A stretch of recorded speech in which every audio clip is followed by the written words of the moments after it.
এইটা পূর্ণলক্ষ্মী হোটেল ও রেস্টুরেন্ট। আর ইনি হলো অনিতা, এই রেস্টুরেন্টের মালকিন। কোনো গরিব মানুষ ওনার রেস্টুরেন্ট থেকে খালি পেটে ফেরে না।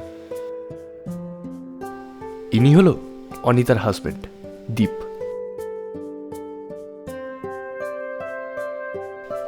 চাকরি চলে যাবার পরে লোন নিয়ে ব্যবসা শুরু করে। নাও এবার এসো। হ্যাঁ, হিসাবটা করে আসছি।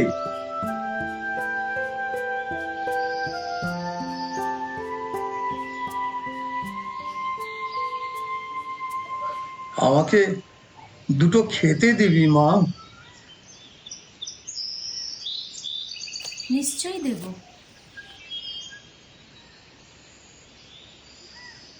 আসুন আসুন।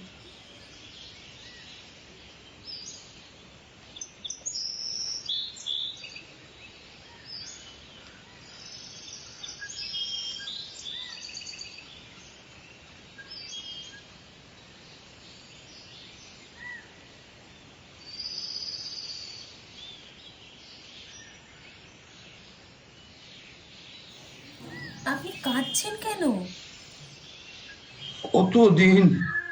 কতদিন পরে মা আজকে ভাত খেলাম মা। এরপর থেকে আপনি রোজ এখানে এসে ভাত খেয়ে যাবেন। আমার আমার তো পয়সা নেই মা। পয়সা লাগবে না, আপনি রোজ এসে খেয়ে যাবেন। আচ্ছা,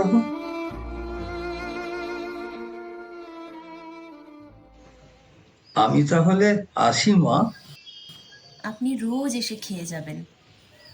আমি যে অনেকটা দূরে থাকি মা, ওই দূরের ওই বাস স্ট্যান্ডের ওখানে। আমি কি রোজ আসতে পারবো?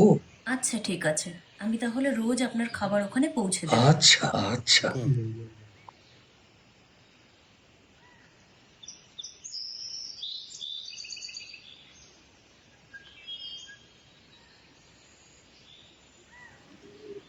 চলো। আমার খিদে নেই, তুমি খেয়ে নাও না। আরে চলো, বসো।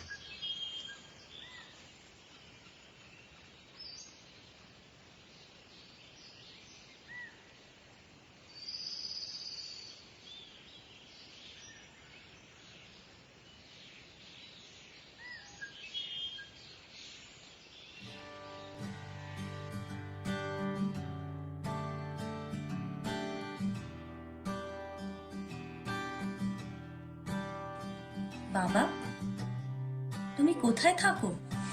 আমি এই রাস্তা ধরে সোজা চলে যাবি, দেখবি একটা ভাঙা ঘর আছে। তার পাশ দিয়ে আরো একটু এগিয়ে যাবি, দেখবি একটা বড় গাছ আছে। ওই ওই গাছের তলাতেই আমি থাকি। তুমি একাই থাকো? না, আমার সঙ্গে আমার স্ত্রীও থাকে। উনি কি খান? এই সবাই যা দেয় তাতেই ওর চলে যায়। আচ্ছা, তুমি এবার খেয়ে নাও। আচ্ছা আচ্ছা আচ্ছা।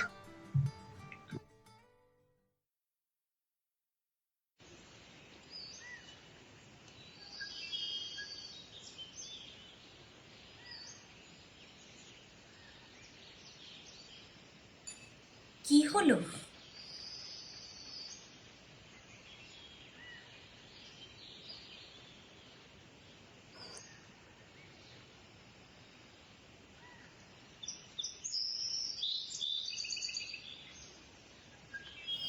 কিন্তু আমরা তো কথা বলে এসেছিলাম, এত কম সময়ের মধ্যে।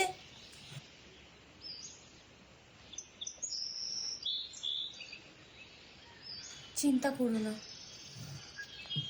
এত কম সময়ের মধ্যে এতগুলো টাকা। রেস্টুরেন্টেই শেষ সম্বল ছিল,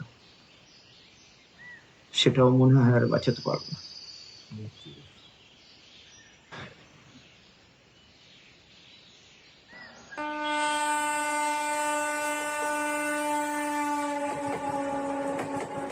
নাও, খেয়ে নাও। কি হয়েছে মা তো? হোটেলটা মনে হয় আর বাঁচাতে পারবো না বাবা। ব্যাংক থেকে নোটিশ এসেছে 30 দিনের মধ্যে ওদের সব টাকা শোধ করতে হবে। জানি না এভাবে আর কতদিন তোমাদের সেবা করতে পারবো। কিচ্ছু চিন্তা করিস না মা, সব ঠিক হয়ে যাবে, সব ঠিক হয়ে যাবে। কিচ্ছু ঠিক হবে না বাবা, তুমি খেয়ে নাও।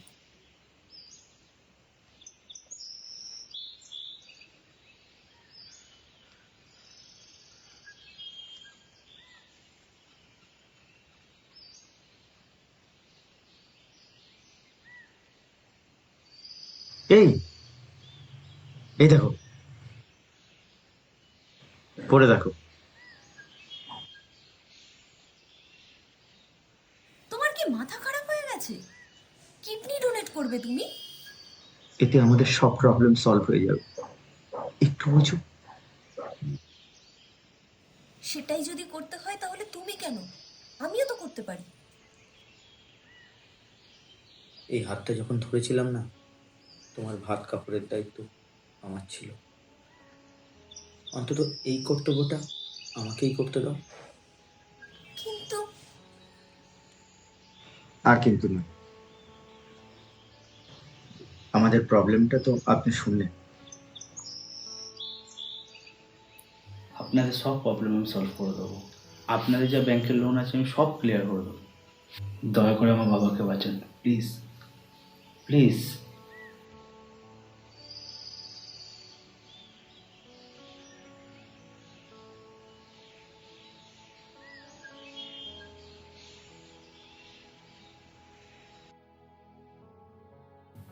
কি দেখছেন, ব্যাংকের মেসেজ? হ্যাঁ, আমি বলেছিলাম না সব প্রবলেম সলভ করে দেবো। কিউ এ বাবা, থ্যাংক ইউ তো আমার বলার কথা। আপনাদের জন্য আজ আমার বাবা মৃত্যুর মুখ থেকে ফিরে এসেছে, আর সেটার জন্য আপনাদের অসংখ্য ধন্যবাদ। ও হ্যাঁ, দীপবাবুকে দেখছি না। উনি বাড়িতে আছেন, রেস্ট নিচ্ছেন। আচ্ছা আচ্ছা।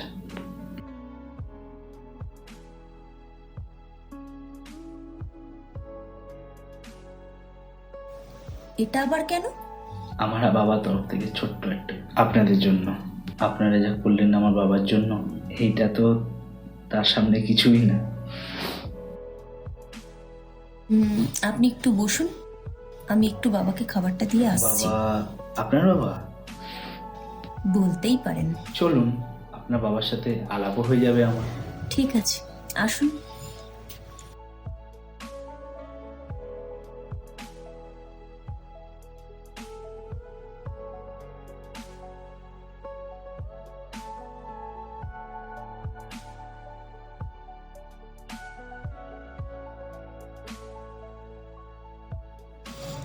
বাবা কোথায় গেলেন? এই রাস্তা ধরে সোজা চলে যাবে, দেখবি একটা ভাঙা ঘর আছে, তার পাশ দিয়ে আরো একটু এগিয়ে যাবে, দেখবি একটা বড় গাছ আছে, ওই ওই গাছের তলাতেই আমি থাকি।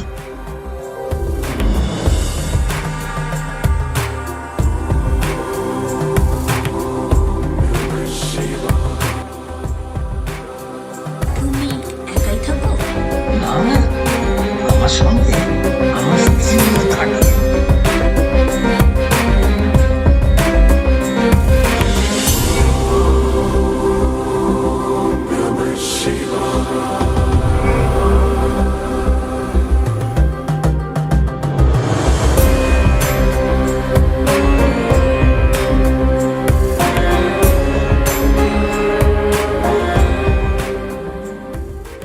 অনিতা, দীপ ও কৃষ্ণাদের ফ্যামিলি মিলে একটা শিব মন্দির করে।